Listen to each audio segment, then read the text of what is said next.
Guest पे किसी tiger ने अटैक नहीं किया। टाइगर काफ़ी शर्मीला एनिमल है। हम जंगल जाते हैं, टाइगर से डर नहीं रहता, डर रहता है एलिफेंट से। वो खाली ना पिक्चरों में अच्छा लगता है हाथी मेरे साथी, रियल में है हाथी जो है एलिफेंट बहुत एग्रेसिव है। यहाँ पे अगर सांबर डियर अगर कॉल कर रहा है, समथिंग 80% श्योर होता है आपके अगल बगल टाइगर है। एक कॉल श्योर होता है दादा बंदर का। अगर बंदर चिल्ला रहा है तो 100% श्योर होता है आपके अगल बगल टाइगर है। उसने 2 लोगों को 2 से 3 लोगों को मारा था। 2 फॉरेस्ट गार्ड थे और एक गांव का ही था, लोकल लेबर वाला, वहाँ काम चल रहा था। उसने 3 केसेस कर दिए थे कॉर्बेट के अंदर, तो वो आदमखोर हो गया था। केसेस तो सर देखिए यहाँ पे क्या है, हर महीने 6 महीने में यहाँ पर खबर आते रहती है। एक ही टाइगर नहीं है कॉर्बेट में।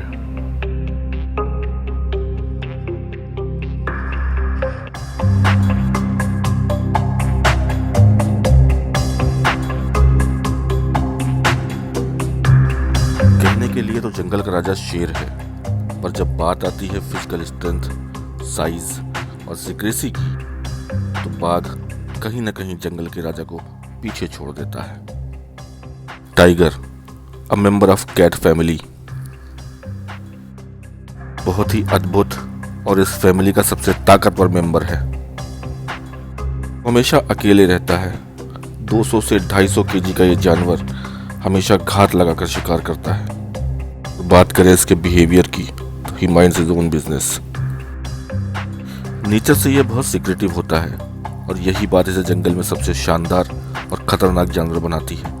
इसे यूं ही जंगल का राजा नहीं कहते। तौर पर बाघ जंगली जानवरों को ही अपना शिकार बनाता है, पर क्या कारण है कि एक बाघ मैन ईटर बन जाता है, एक आदमखोर बाघ, इतना खूंखार कि जिसे काबू करना मुश्किल हो जाता है। पहाड़ों में ऐसे हादसे होते रहते हैं, पर कभी कभी ये हादसे इतना भयानक रूप ले लेते हैं कि जिन्हें भुलाना अपने आप में बहुत मुश्किल हो जाता है। ऐसा ही एक हादसा हुआ था 20वीं शताब्दी की शुरुआत में। एक आदमखोर बाघ जो केवल इंसानों का ही शिकार करता था। इस सीरियल किलर के मुंह में इंसानी खून कुछ ऐसा लगा कि इसने अकेले नेपाल से कुमाऊं तक 456 लोगों को मार डाला। दुनिया की यह पहली ऐसी घटना थी जहां एक आदमखोर ने इतने सारे लोगों को मार डाला था, और इसी वजह से इसका नाम Guinness book of world record में आज भी दर्ज है। Personally I am a huge fan of this big cat, और उसे पास से देखने के लिए हम जा रहे हैं जिम कॉर्बेट नेशनल पार्क, जो उत्तराखंड में रामनगर में पड़ता है।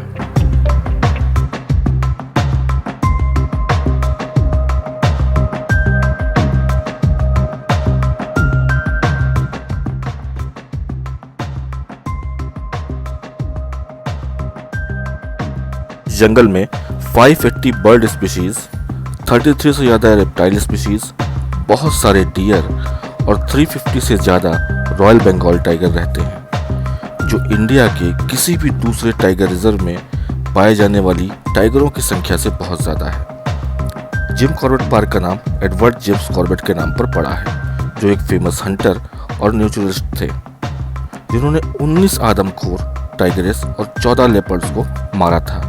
पर बाद में बाघों की घटती संख्या के कारण इन्होंने बाघों को बचाने का निर्णय लिया, और इनके इसी योगदान को देखकर एशिया के सबसे पहले नेशनल पार्क हिली नेशनल पार्क का नाम बदलकर जिम कॉर्बेट नेशनल पार्क किया गया।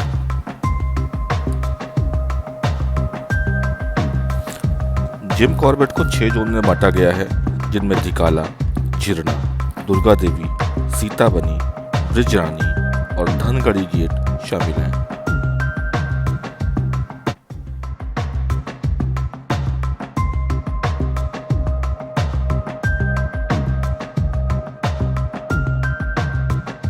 बाघ अपने जन्म से 1 सप्ताह तक पूरी तरह से अंधे होते हैं, जिनमें से लगभग आधे शावक वयस्क होने से पहले ही मर जाते हैं। जन्म के बाद 2 सालों तक बच्चों की देखभाल केवल मादा करती है, यानी सिर्फ टाइगर ही बच्चों की देखभाल करती है। जिस तरह हम इंसानों की उंगलियां और उनके निशान अलग होते हैं, वैसे ही बाघ के शरीर की धारियां अपने आप में अलग होती हैं, और बाघों की रात में देखने की क्षमता मनुष्य की तुलना में लगभग 6 गुना बेहतर है। बाघों के दहाड़ने की आवाज़ बहुत तेज होती है और इसे आप 3 किलोमीटर दूर से भी सुन सकते हैं। बाघ के दौड़ने की रफ्तार 60 किलोमीटर प्रति घंटा तक हो सकती है। टाइगर लगभग 8 मीटर की दूरी और 5 मीटर ऊंचाई तक छलांग लगा सकते हैं। इनके मांसल पैर इतने मजबूत होते हैं कि ये मृत अवस्था में भी कुछ समय तक खड़े रह सकते हैं।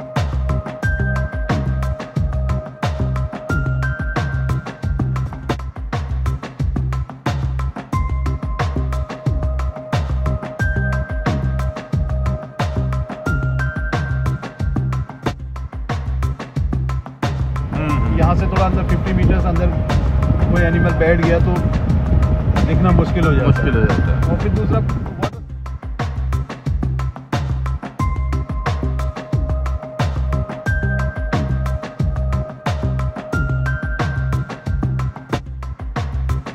कुछ किलोमीटर में फैला है। 300 कुछ किलोमीटर। हाँ दादा, इसके 6 गेट हैं, 5 गेट इसके ऑनलाइन होते हैं।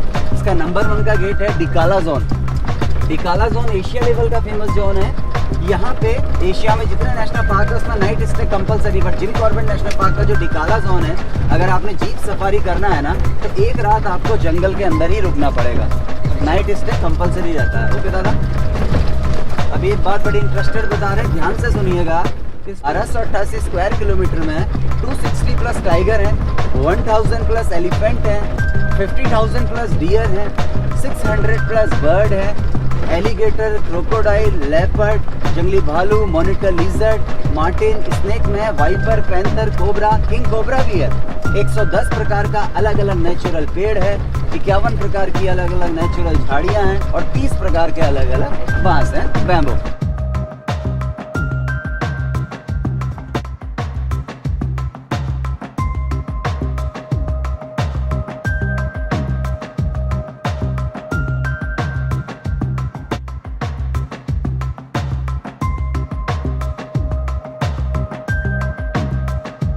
जंगल में जाने से पहले जंगल के कुछ रूल्स जान लेते हैं।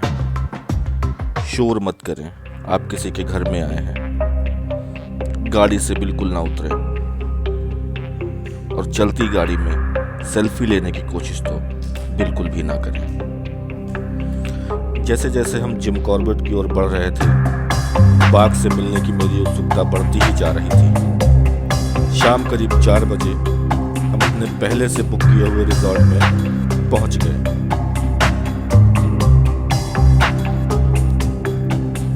रात का डिनर करने के बाद हम बाघ को सपनों में देखते हुए सो गए। रात करीब 3 बजे लेपर्ड की आवाजों से हमारी नींद खुली। आवाज काफी करीब से आ रही थी, लेकिन बाहर इतना अंधेरा था कि किसी की भी खिड़की से उठकर देखने की हिम्मत नहीं हुई। रिजॉर्ट के आसपास रामगंगा नदी है, जहां पर जानवर अक्सर अपनी प्यास बुझाने आते हैं। तभी अचानक हमें गोलियों की आवाज़ सुनाई पड़ी, और वो गोलियों की आवाज़ क्या थी इसका खुलासा सुबह हुआ और पता चला कि कुछ हाथी मेन गेट की तरफ आ गए थे।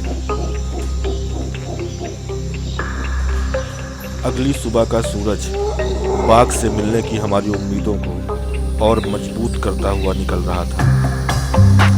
हम रेडी हो चुके थे और बस सफारी पे जाने के लिए अपनी जीप का वेट कर रहे थे। 6 बजे हमारी जीप हमारे रिजॉर्ट में हमें लेने आने वाली थी, तो बस उसका ही वेट था और इंतज़ार था बाघ को देखने का।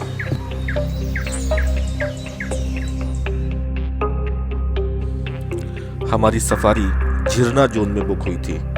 सबसे पहले हम झिरना गेट पे पहुंचे और हमने अपनी आईडी चेक करवाई।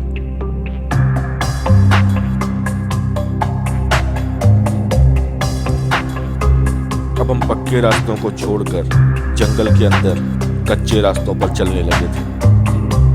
हमारी आंखें एकटक हर ओर देख रही थी उस शिकारी को जिसके बारे में इतना सुन रखा है, बाघ को, जिसे हम देखने उतनी दूर से यहाँ आए थे।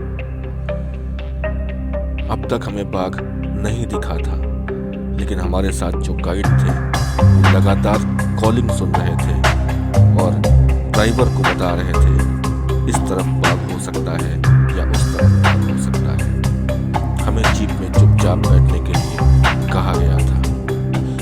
टाइगर को अभी नहीं देख पाए हैं, लेकिन हमें एक बढ़िया चीज़ नज़र आई है। ये हैं वाइल्ड बोर्स।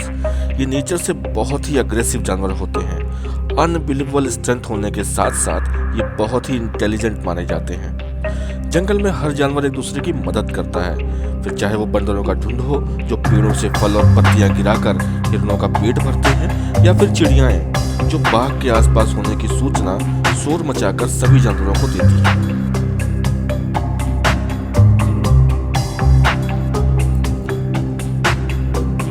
जंगल में अपने आंख और कान चौकन्ने रखिए, खास तौर से जब आपके आसपास टाइगर घूम रहा हो। दोस्तों, मैं आपको एक बात बता दूं, यहाँ पर किसी भी टाइगर का दिखना एक किस्मत की बात है। टाइगर तभी आपको दिखता है जब वो चाहता है कि आप उसे देखें। उसे पता होता है कि आप उसके आसपास हैं, तो मीलों दूर से भी आपकी गंध को सुन सकता है।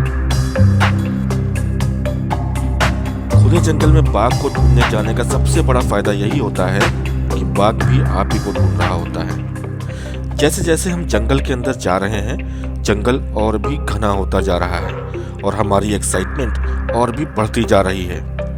मेरी नजरें बस टाइगर को ही ढूंढ रही हैं, न जाने वो कहां से निकल आए।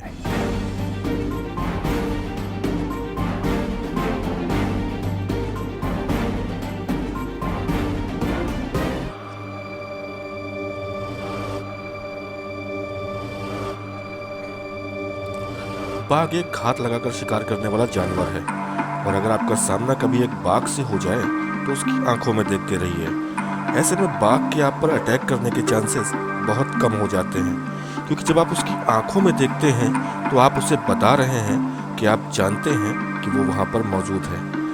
ऐसे में बाघ अपना एलिमेंट ऑफ सरप्राइज खो देता है और फिर आप पर हमला नहीं करता। इसलिए भारत के जंगलों में लोग अक्सर अपने सर के पीछे एक फेस मास्क पहनते हैं, जो उन्हें टाइगर के हमले से सुरक्षित रखता है।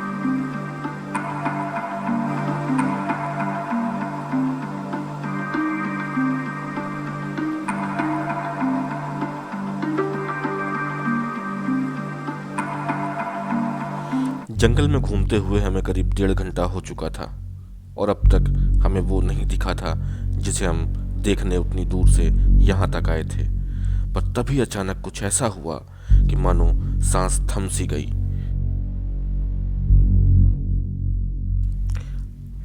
अचानक झाड़ियों से निकलकर एक टाइग्रेस अपने 3 कप्स के साथ हमारे बिल्कुल सामने आ गई। सबसे पहले उसने पेड़ पर अपना मार्क छोड़ा और अपने बच्चों के साथ सामने की तरफ मस्त चाल में चलने लगी। मुझे अपनी आंखों पे यकीन नहीं हो रहा था कि मैं जिसको देखने के लिए इतनी दूर आया था वो मेरी आंखों के सामने था। ये टाइग्रेस अपने 3 बच्चों के साथ थी। सारी जीप वहीं पर आकर रुक गई और सबके मोबाइल और कैमरे का फ्लैश क्लिक क्लिक की आवाज के साथ फोटो क्लिक करने लगा। और टाइग्रेस को देखकर ऐसा लगा जैसे वो कह रही हो कि मैं आराम से बैठ जाती हूँ, जितनी फोटो चाहिए क्लिक कर लो। टाइग्रेस को देखकर मैं यह समझ गया था कि शेरों की मौजूदगी जंगल में कितनी अहमियत रखती है। इनकी मौजूदगी अपने आप में इनके राजा होने का प्रमाण है। अब वक्त था हमारे वापस अपने रिजॉर्ट लौटने का। जंगल में घूमते हुए हमें 3 घंटे से ज़्यादा हो चुके थे। 2 दिन जंगल में घूमने और रिजॉर्ट में रहने के बाद एक बात तो बिल्कुल साफ समझ में आ गई कि बाघों का इस नेचर में बने रहना कितना ज़रूरी है।